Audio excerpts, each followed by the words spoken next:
Hello there, ladies and gentlemen. Welcome back for another Super Meat Boy. We're at part 11, and I'm Project Ark.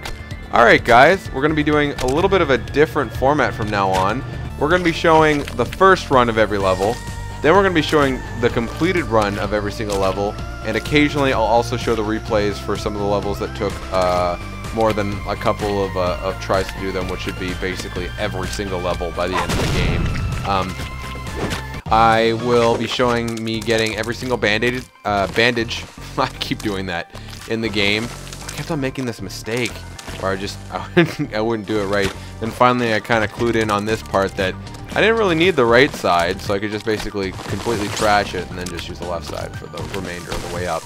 But all that to say, it's going to be a little bit more of a straight cut and dry run, and because of that I'm gonna have a lot of different levels to talk about as needed, but for the most part, especially with this part in particular, this is mostly me going back and doing levels I have already done.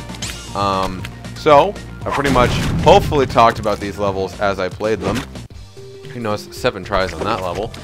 This one's only 2 though.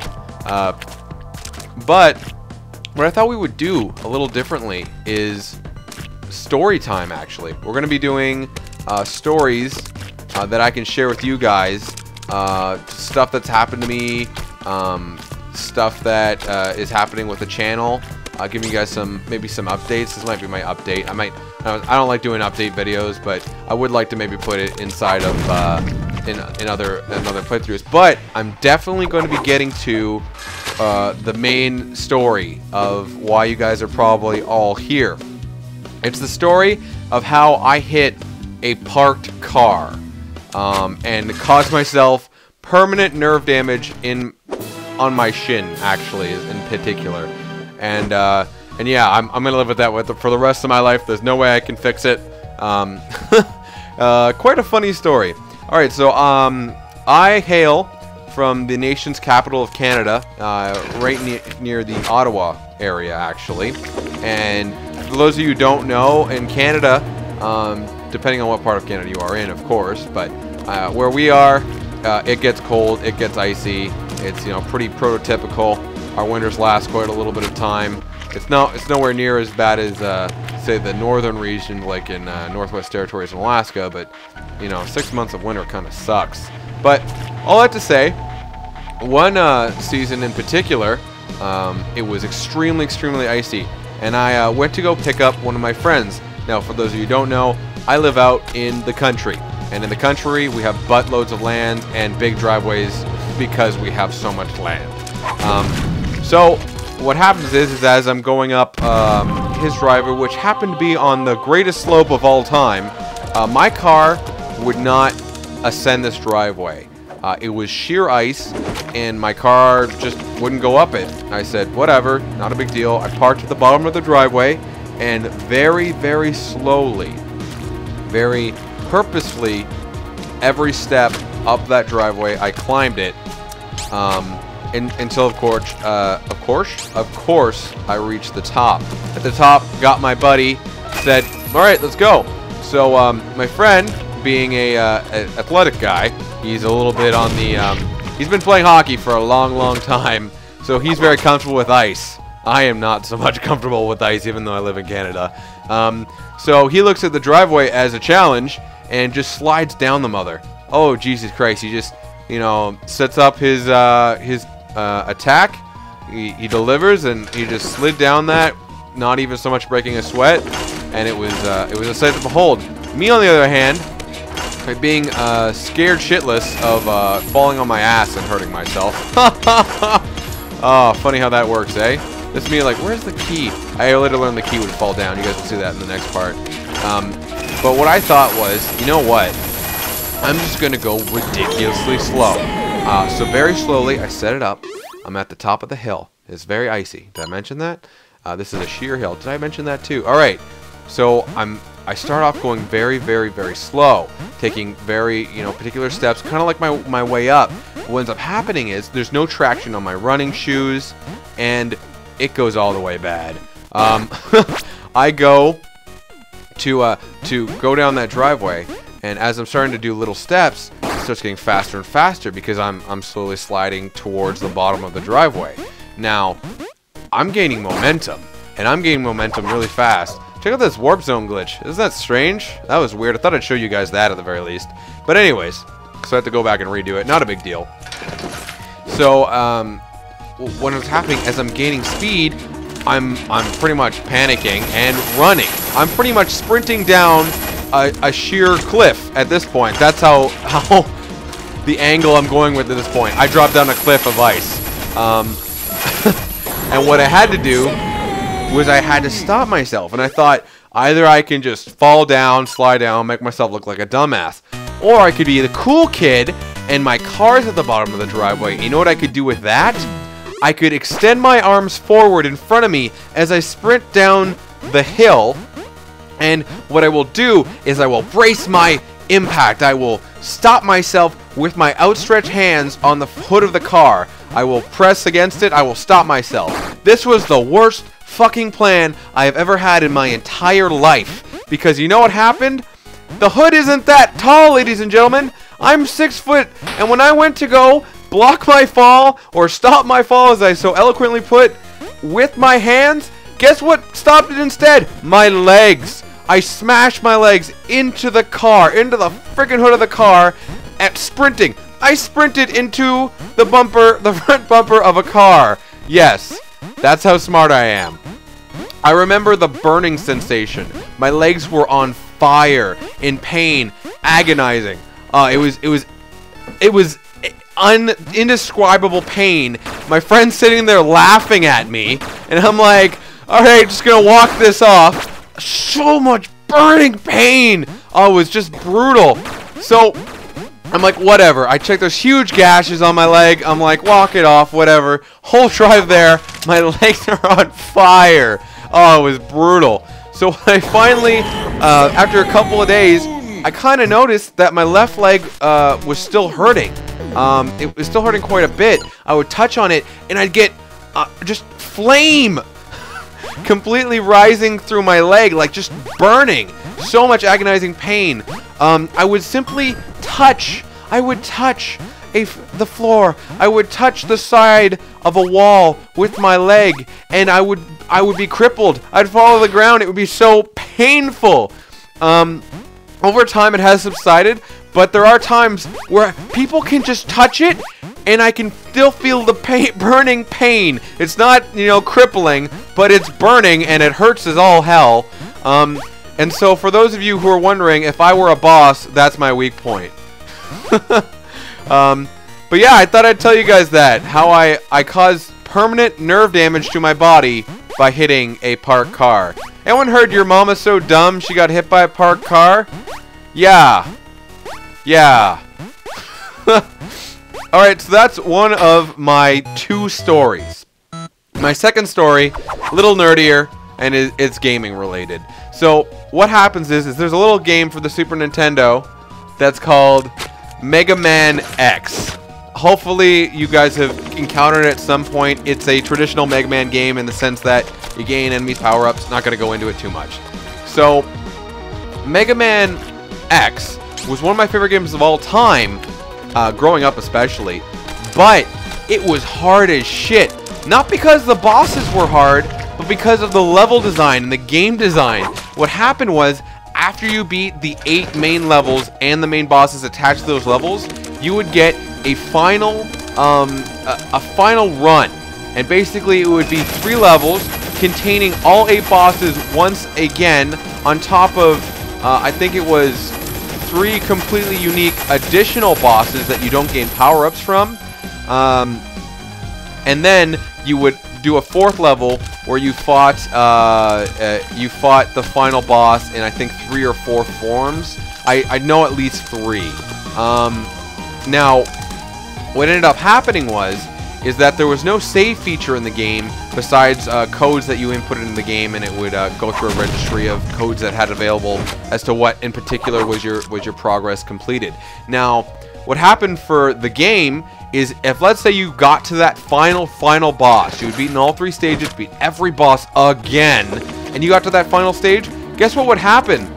If you restarted, if you lost all of your lives, or got a game over, you would have to restart every single level again. Not the 8 main bosses, but you'd have to do those 3 levels that were the 3 end levels plus the final boss fight. It sucked. Unless you had hours to put into the game and you were good enough to beat that last boss, you couldn't beat this game. It wasn't possible. So I got this game when maybe I was 10 years old. I beat it when I was 16, maybe even 17 actually. What happened is on the GameCube they released the Megaman X Collector's Edition, or the Megaman X Collection on the GameCube. Came with Megaman X 1 through 6. I know I beat 1 through 3. I'm not sure about 4, 5, and 6. Them being PlayStation exclusives, I wasn't super big on them. But I beat all those 100%. Now, this is the story, actually, of how I'm going to remember forever as to when I beat Mega Man X. Now, imagine, 16 years in the making. I've been trying so desperately. Finally, we get to this last boss, and guess what? There's a freaking dog before. Like, he's like, yo, I'm gonna fight you, but first let me just send my dog out. Because, you know, you're shit at this game. And guess what? That dog owned me so many times. Like, the dog, it just had, like, you didn't know the next move it was gonna make. It was completely just, you just couldn't figure it out. It just was one of those things where you couldn't figure out the pattern. It was unpredictable. Oh, it was frustrating as all hell. Finally, I got an OP move where I could one-shot kill the dog. I was like, I'm gonna one-shot kill you, dog. And I did. It was a robot dog. No animals were harmed in the making of this video or that game. But anyways, so then finally you beat the robot dog. You may have even taken quite a bit of damage. That dog killed me so many fucking times. And then what happened is you would fight this boss, and the boss had like a one-shot kill thing. And then he had, did half of bar damage with another attack. He would also fly around the screen unpredictably and wildly, so it was difficult to gauge. There's no part of the screen you could escape any of his attacks. You have to memorize every attack and just have quick second reaction time to every little thing he would do. And then he had another form after that, which I had no experience with because I had never even gotten that far. Then finally, I remember it. The final form. My palms are sweaty. My heart is racing. I am so jacked to finally beat this game after 16 years of torture. And you know what happens? I fucking killed that boss. I killed him so good. And what happened is I distinctly remember this. I'm just so tensed up. I'm so into this game. And then finally, that last shot comes out. You see the explosion animation you had seen on every single other boss. And you finally see it on that motherfucker. And you're like, yes! I jump in the air. So happy. So proud of myself that I was able to do that. And you know what happened? I was so proud of myself that I just, you know what? I just sat back down. I jumped up and then I sat back down on my couch and I broke it. I broke my couch.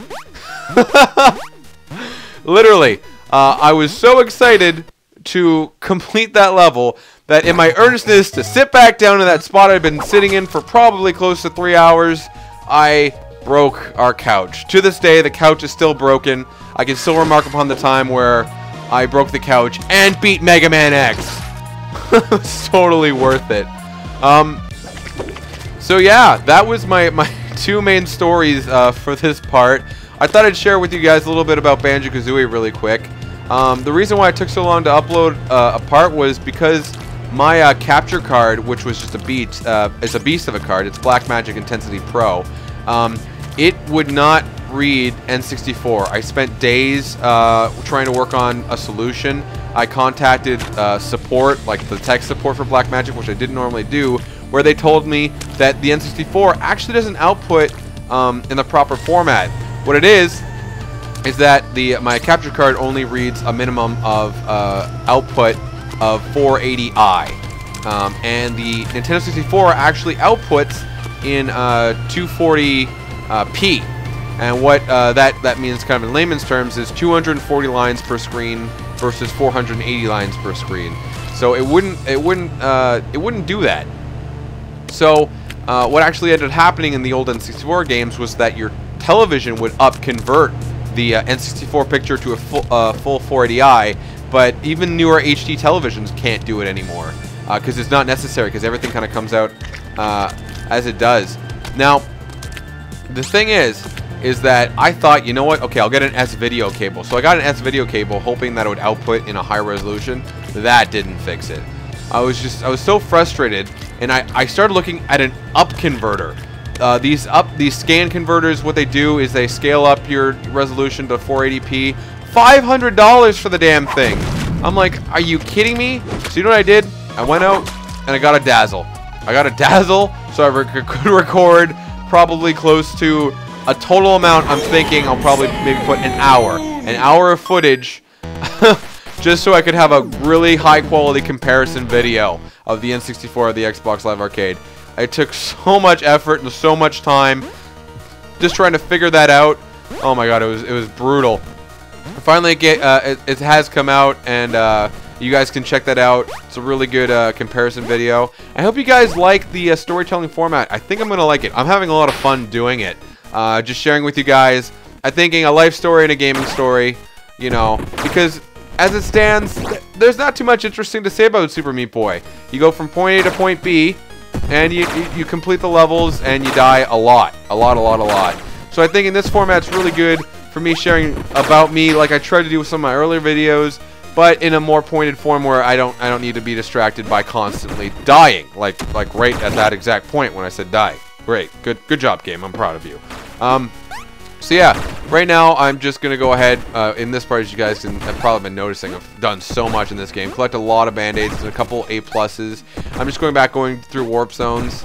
Wow, that was so lucky right there. Making sure I collect the band-aids I missed in this warp zone. I just missed that one. I don't know if you guys remember. It was kind of like I had one life left, and I was like, all right, I might as well just go ahead and beat that.